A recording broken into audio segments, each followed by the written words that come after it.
What's up everybody, my name is Jeff Saliba and today in this video I will be showing you guys how to shoot in the manual setting. Now that is the M mode on your camera dial. Now it might seem a little scary at first, but it's actually a lot easier than you think. When I bought my first camera, I shot everything on the auto setting. And back then, being new to photography at the time, I was pretty happy with the pictures. But after a couple months, I started learning how to shoot in the manual mode, and I started surprising myself with how much better my pictures were turning out. And since then, I never went back to the auto setting. When you are shooting with your camera on the auto setting, you're actually letting your camera make all the decisions for you, and it'll start adjusting to the settings that it thinks it's best. But what you may not realize is that you are smarter than the camera, and you should be able to make all those decisions yourself. So first off, you want to set your camera dial to the M mode, which stands for manual. Now there are three main things that control your camera. That is the aperture, the shutter speed, and the ISO. First thing we're going to be talking about is the aperture. The aperture is the hole in the lens of the camera which the light enters through before hitting the camera sensor. If the aperture is wider, that means there is more light entering the camera. If the aperture is smaller, then there is less light hitting the camera.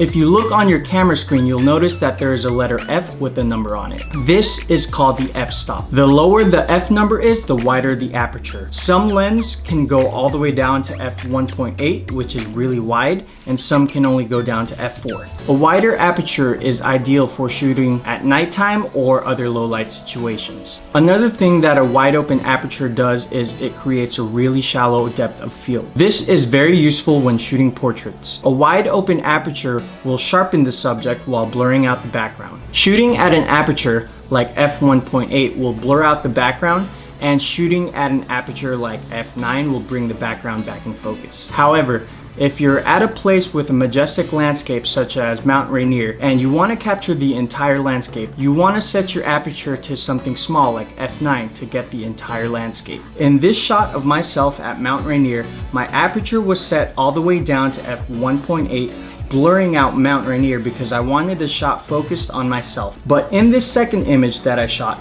I set the aperture to f9, and now not only am I in focus, but Mount Rainier is in focus too. Next up is shutter speed. The shutter speed is the length of time the camera sensor is exposed to light. Think of the shutter as a window curtain opening and closing. In the camera, the shutter speed is measured in fractions of a second. Higher shutter speeds means the camera curtain is opening and closing even faster. The higher the shutter speed, the darker the image will come out. Fast shutter speeds are great for shooting moving subjects, so things like people playing sports or your dog running around your backyard. If you try shooting a moving subject with a low shutter speed, the image will make the subject come out blurry. If you are shooting a portrait and you want a wide open aperture like f1.8, if you want that blurry background, you're going to want to set your shutter speed higher so the image isn't overexposed. However, slow shutter speeds do have a use. When I was at the Golden Gate Bridge to get the sunrise, it was still dark out, so I set my shutter speed to 10 seconds, meaning my camera sensor was exposed to light for 10 whole seconds.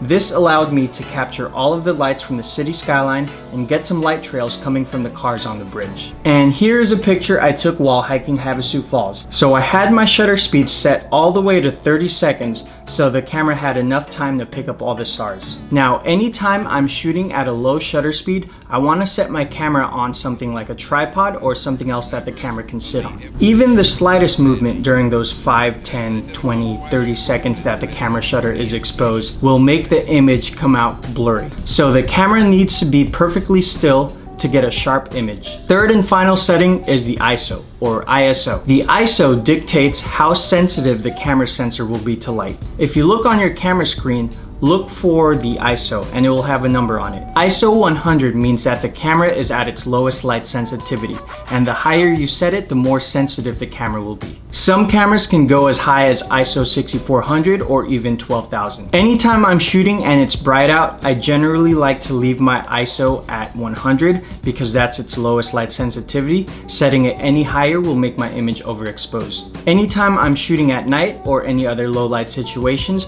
I generally want to set my ISO higher so the image will become brighter. So that is really the basics of shooting manual. You won't realize how good a photo can turn out until you start adjusting all of the settings yourself without letting the camera decide for you. The aperture dictates how much light enters the camera, the shutter speed dictates how fast the camera shutter opens and closes, and the ISO dictates how sensitive to light the camera sensor is. I personally always adjust the aperture first, then the shutter speed, and then the ISO, but everyone has their own way of doing it. If you only have your phone and you don't have a camera yet, there are apps out there that you can download that'll allow you to adjust all of those settings. Since it's your photo, feel free to adjust the settings to how you see fit. It only took me about a week or two to fully understand how to shoot manual. With constant practice, you'll be able to adjust all of the settings quickly and you'll get all the shots you want fast. Thank you guys so much for watching this video. If you haven't already, subscribe to my channel because I will be making more of these.